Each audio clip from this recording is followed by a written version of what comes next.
नमस्कार। पिछले दिनों बंगाल में भारतीय जनता पार्टी की सरकार बन गई और वहाँ के जो मुख्यमंत्री हैं शुभेंदु अधिकारी, उन्होंने अल्टीमेटम दिया है कि बांग्लादेश से आए हुए शरणार्थी जितने भी हैं यहाँ से बाहर चले जाएं, अन्यथा हम कानूनी कार्रवाई करेंगे।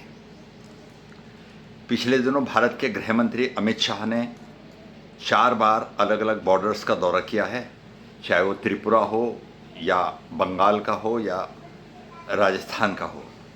तो बड़ी तेज़ तैयारियां इस बात की है कि 15 किलोमीटर तक नो मैंस जोन बनाया जाएगा, मतलब मानव रहित एरिया, और 50 किलोमीटर तक बॉर्डर सिक्योरिटी फोर्स को जाने का और किसी भी राज्य का विरोध हो, कुछ भी हो, जाने का अधिकार होगा। पिछले दिनों तो ये स्थिति थी कि कई राज्यों में बॉर्डर सिक्योरिटी फोर्स को जाने ही नहीं दिया जाता था। तो बड़ी तेज़ी से बांग्लादेशी रिफ्यूजीज़ को बाहर निकालने की तैयारी चल रही है।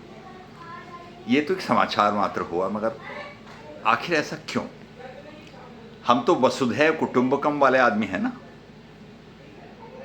विश्व बंधुत्व, पूरा जग मेरा परिवार।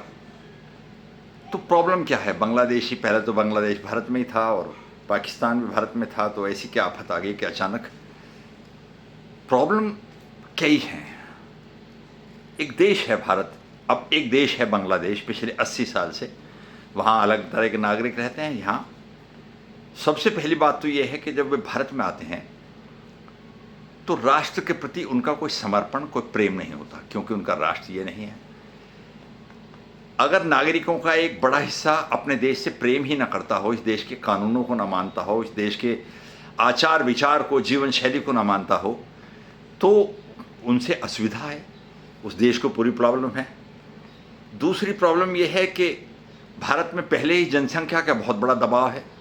पहले ही यहाँ की आबादी काबू से बाहर हो गई है और 140-45 करोड़ लोग हो गए हैं, और कहते हैं कि आज चीन से हम संख्या में ज़्यादा हैं। तो भारत को और नागरिक नहीं चाहिए। पहले भारत में जनसंख्या पर नियंत्रण के जो सारे फैमिली प्लानिंग और वो सब गवर्नमेंट ने बंद कर दिए हैं अभियान, तो यहाँ अनियंत्रित हो गए, जनसंख्या बढ़ रही है। ऊपर से बांग्लादेशी आ जाएंगे तो और बड़ी जनसंख्या बढ़ जाएगी, तो ये प्रॉब्लम क्रिएट हो जाएगी। तीसरी प्रॉब्लम ये है कि इनके साथ स्मगलर, अराजक तत्व, आतंकवादी, हथियार, वो भी इनके साथ आ जाते हैं और भारत की सामरिक स्थिति को, भारत की शांति व्यवस्था को और भारत के दुश्मनों का साथ देकर भारत को कमज़ोर करने का काम करते हैं। इसलिए बांग्लादेशियों को भारत में नहीं आना चाहिए। इसलिए भारत सरकार नहीं चाहती कि बांग्लादेश के नागरिक भारत में आकर अतिक्रमण करें। चौथी प्रॉब्लम यह है कि देश की डेमोग्राफी चेंज हो जाती है। भारत में जो जनसंख्या का औसत है वो पहले ही बहुत ज़्यादा, आसाम में और बंगाल में तो बहुत बड़ी मात्रा में चेंज हो गया है। पहले कहते थे कि 15% मुसलमान हैं भारत में, मगर अब कई जगह 20-22% हो गए हैं। सामान्य जो गति आबादी की बढ़नी चाहिए उसके मुकाबले में 7-8% उनकी आबादी अधिक हो गई है। तो भारत की डेमोग्राफी और धार्मिक स्थिति चेंज हो रही है, उसके कारण बहुत नुकसान है। और इससे अगली प्रॉब्लम ये है कि मुसलमान में, या हो सकता है सभी लोगों में ये रहा हो कि जैसे आपने देखा कि 10-15 लोग उत्तराखंड में पहुंच गए इकट्ठे होकर, नौजवान, तो उन्होंने वहाँ झगड़ा शुरू कर दिया, वहाँ के लोगों से मारपीट हो गई। तो मुसलमान जब बड़ा समूह बन जाता है, बड़ी बस्ती बन जाती है, तो वो उपद्रव करने लगते हैं, सांप्रदायिक घटनाओं में शामिल हो जाते हैं, समूह के साथ तोड़ फोड़। आपने देखा होगा बम्बई में, कई जगह देखा होगा कि जब वो बहुत बड़ी बस्ती, उनकी बहुत बड़े लोग इकट्ठे हो जाते हैं संख्या में, तो वो उपद्रव करने लगते हैं, ये उनकी प्रवृत्ति में है। और इससे अगली और एक बड़ी प्रॉब्लम ये है कि ये लोग गरीब हैं। ये भारत में क्यों आते हैं? 99% लोग भारत में इसलिए आते हैं कि वहाँ गरीबी है, रोजगार की कमी है। वहाँ दिहाड़ी एक आदमी को 250 रुपये मिलती है, तो भारत में 500 रुपये मिलती है। जो इनके दलाल हैं वो इन्हें समझाते हैं कि यहाँ क्या आप मुफलिसी में जी रहे हो, गरीबी में, परेशानी में जी रहे हो, भारत चलो, वहाँ तुम्हें हम बेहतर वो पैसा दिलवाएंगे और धीरे धीरे वहाँ सेटल हो जाओगे, तो आने वाली पीढ़ियाँ भी। तो वो गरीबी के कारण आते हैं, इसलिए पैसा देकर लोग इन्हें प्रभावित कर पाते हैं। पिछले दिनों नोएडा में बहुत बड़ा उपद्रव हुआ, एक फैक्ट्री में आग लगाने की कोशिश की गई और पूरे इंडस्ट्रियल एरिया में बहुत बड़ा आतंक फैलाने की कोशिश की गई। जब जांच हुई तो पता लगा कि 60% लोग उसमें से बांग्लादेशी थे और जिन्हें पैसे से प्रभावित करके, इसके अलावा उनका कुछ नहीं था। 2000 रुपये ले लो, आतंक मचाओ, वहाँ उपद्रव करो, इसके आधार पर उन्हें उनका उपद्रव करवाया गया। इसलिए देश की सुरक्षा के लिए, देश की जीवन शैली को बचाने के लिए, देश के कानून का अनुपालन करने वाले लोगों को रखने के लिए, देश की जो सभ्यता है उसे बचाए रखने के लिए ये ज़रूरी है कि भारत में भारत के लोग रहें, और भले वो हिंदू हों, मुसलमान हों, मगर भारतीय रहें, और भारत के लोगों का यहाँ अतिक्रमण ना हो। मगर ये आते कैसे हैं? अब ये विषय पैदा होता है कि क्यों आते हैं, कैसे आते हैं। आखिर भारत में एक अनुमान के अनुसार 3 करोड़ से 5 करोड़ के बीच में बांग्लादेशी आ गए हैं, और आज वो बहुत बड़ी संख्या में भारत के सभी राज्यों में लगभग वो घुसते हैं, बंगाल से, त्रिपुरा से, क्योंकि बंगाल तो सबसे ज़्यादा सरल उनके लिए आने का रास्ता है, और त्रिपुरा, जैसा कि मैंने बार बार बताया, पिछले दिनों हम गए थे वहाँ पूर्वोत्तर भारत में, तो वहाँ मिजोरम के होटल वाले ने बताया कि आप ज़रा गूगल करके देखिए हमारे यहाँ कितने प्रतिशत मुसलमान हैं। तो मैंने गूगल किया तो पता लगा वहाँ तो 1.7% मुसलमान हैं। मैंने कहा तुम्हारी तो सीमा भैया सारी लगी हुई है बांग्लादेश से।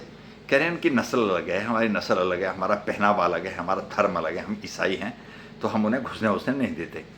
तो मगर त्रिपुरा, वहाँ तो बंगाली हैं, वैसा ही पहनावा, वैसी भाषा, मगर बंगाल वहाँ तो, और आसाम की भी भाषा काफ़ी बंगाली से मिलती है, और आसाम में भी जाकर वो जज्ब हो जाते हैं। तो इसलिए तीनों राज्यों में, त्रिपुरा में और बंगाल में, और ये उन्होंने रास्ता बना रखा है, यहाँ से होते हुए शेष भारत में वो जज्ब हो जाते हैं। इसके अलावा बड़ी समस्या ये है कि जो रोहिंग्या हैं वो तो नस्ल से ही उपद्रवी और अपराधी प्रवृत्ति के लोग हैं। कहते हैं कि इंसान तक को मार कर दबा देते हैं, इंसान का गोश्त तक खा जाते हैं।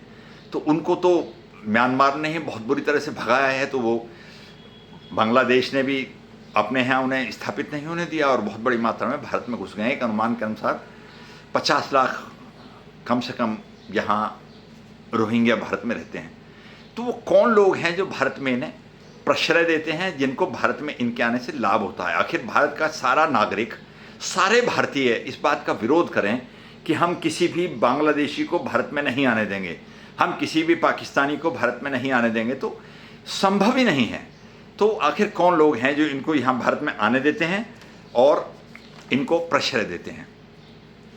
सबसे पहली बात तो है कि मुसलमान भारत में अल्पसंख्यक हैं, और उन्हें लगता है कि हम कम संख्या में हैं तो हमारी संख्या स्ट्रेंथ बढ़ जाए, हमारी मजबूती बढ़ जाएगी, हमारे भाई लोग आ जाएंगे। वैसे भी मुसलमान भारत के संविधान से या किसी भी राष्ट्र को राष्ट्रवाद से, राष्ट्र प्रेम से और वहाँ के संविधान से प्राथमिकता देता है इस्लाम को। तो वो कहते हैं कि भारत सेकेंडरी है, पहले हमारे भाई लोग हैं, हम अपने भाइयों को यहाँ आकर बसने में सहायता करेंगे। आपने हिंदुस्तान की किसी मस्जिद से, किसी मुस्लिम मोहल्ले से आज तक पुलिस को ये फ़ोन जाते नहीं सुना होगा कि हमारे मोहल्ले में कुछ अराजक तत्व हैं, कुछ अजनबी लोग रहते हैं, बाहर के लोग रहते हैं, हथियार रखते हैं या अवैध काम करते हैं, अपराध करते हैं, उन्हें हटाने का काम करो। कभी नहीं सुना होगा, क्योंकि उन लोगों के लिए ये महत्वपूर्ण है कि भाई लोग आ गए, भाई लोगों को सहायता करना हमारा धर्म है, हमारा मजहब है। तो इसलिए वो मुसलमान, भले वो बंगाल का हो, आसाम का हो, त्रिपुरा का हो, मणिपुर का हो, वो इन लोगों की सहायता करता है। उनकी मस्जिदें इनकी सहायता करती हैं, मस्जिदों में आकर ठहरते हैं, और जमात जो आती है वो एक मस्जिद से दूसरी मस्जिद, एक प्रदेश से दूसरे प्रदेश इन्हें पहुंचाने का काम करती हैं। दूसरा फ़ायदा होता है राजनीतिक पार्टियों को। आप तो जानते हैं हिंदुस्तान में बहुत सारी राजनीतिक पार्टियां मजहब की राजनीति करती हैं। उत्तर प्रदेश में अखिलेश यादव, ममता बनर्जी पिछले लोकसभा के चुनाव में बयान दे चुकी हैं कि अगर मेरे मियाँ मुसलमान कहते हैं बंगाल से आने वाले, पिछले दिनों आसाम के मुख्यमंत्री ने ये कहा था मियाँ मुसलमान को बर्दाश्त नहीं करूँगा, तो उनका मतलब आसाम से आने वाले, बांग्लादेश से आने वाले मुसलमानों से ही था, सामान्य मुसलमान से नहीं था। तो उसने कहा कि मेरे एक भी मुसलमान को छेड़ा गया तो खून की नदियाँ बह जाएंगी।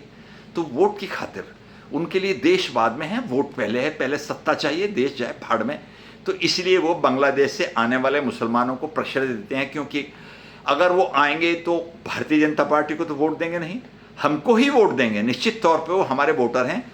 इसीलिए पहले कांग्रेस ने भी बड़ी मात्रा में आसाम में और बाद में बंगाल में सुश्री ममता बनर्जी ने बड़ी मात्रा में बांग्लादेश से आए हुए लोगों को वहाँ का वोटर बनाया। तो राजनीतिक लोग अपने लाभ के लिए इन्हें भारत में बसाने का काम करते हैं। और तीसरी बात यह है कि क्योंकि राष्ट्र के प्रति इनका कोई समर्पण नहीं होता, इसलिए देश विरोधी ताकतों के लिए ये एक अड्डा बन जाते हैं, एक सरल चारा, नरम चारा बन जाते हैं।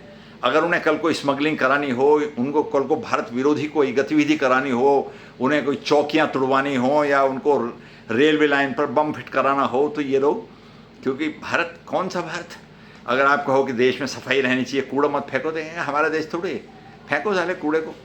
तो आपने देखा इनकी बस्तियों में कितनी गंदगी रहती है। तो देश से प्रेम ना होने के कारण वो देशद्रोही गतिविधियों में आराम से शामिल हो जाते हैं। तो देशद्रोही लोगों के लिए ये एक अच्छा उनका चारा है, उनके लिए वो चाहते हैं कि भारत में। और सबसे भयानक और दर्दनाक चीज़ ये है कि भारत में जो भ्रष्टाचार फैला पड़ा है, उनके लिए भी ये नरम चारा है। उन्हें लगता है कि 100 लोगों के कार्ड बना दो, एक आधार कार्ड पर 1000 रुपये मिलेगा, तो 100 लोगों के कार्ड पर कितना पैसा हो गया, लाखों रुपए इकट्ठे हो गए।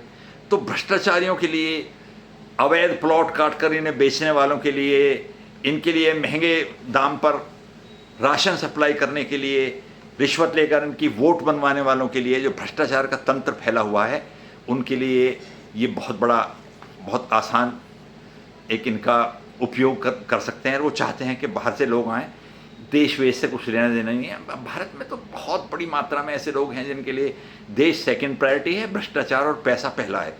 भारत शायद दुनिया का एकमात्र देश होगा जहाँ भारत के ही हिंदू हो या मुसलमान हो, मुसलमान नहीं, हिंदू भी बहुत हैं बड़ी मात्रा में जो देशद्रोही हैं। इसलिए वर्तमान सरकार चाहती है कि कैसे भी करके, और भविष्य में तो एनआरसी आने वाली है, ये मैं आपको बता दूं, ये सरकार रही तो एनआरसी लाएगी जरूर।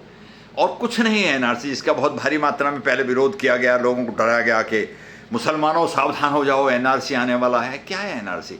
एक रजिस्टर बनेगा जिसमें भारत के तमाम नागरिकों की रजिस्ट्रेशन होगा कि तुम भारत के नागरिक हो, और भारत का अगर अलग आदमी आकर जुड़ेगा तो उसका पता लग जाएगा। इतनी सी बात है। पहले विदेशी हिंदुओं को, प्रताड़ित हिंदुओं को भारत में लाने का विरोध हो रहा था, अब एनआरसी का विरोध किया जा रहा है। इसलिए अमित शाह, नरेंद्र मोदी सरकार सैद्धांतिक तौर पर दृढ़ संकल्पित होकर किसी भी तरह से देश की सुरक्षा के लिए, राष्ट्रवाद के लिए, देश प्रेमी लोगों को देश में बसाने के लिए पूरी सीमाओं को अक्षुण्ण, मजबूत और सुरक्षित बनाना चाहती हैं। इसके लिए अमित शाह और नरेंद्र मोदी, राजनाथ सिंह और भारत के तमाम मंत्रालय और भारत की वर्तमान भारतीय जनता पार्टी की सरकार दिन रात पसीना बहाकर काम कर रही है। नमस्कार।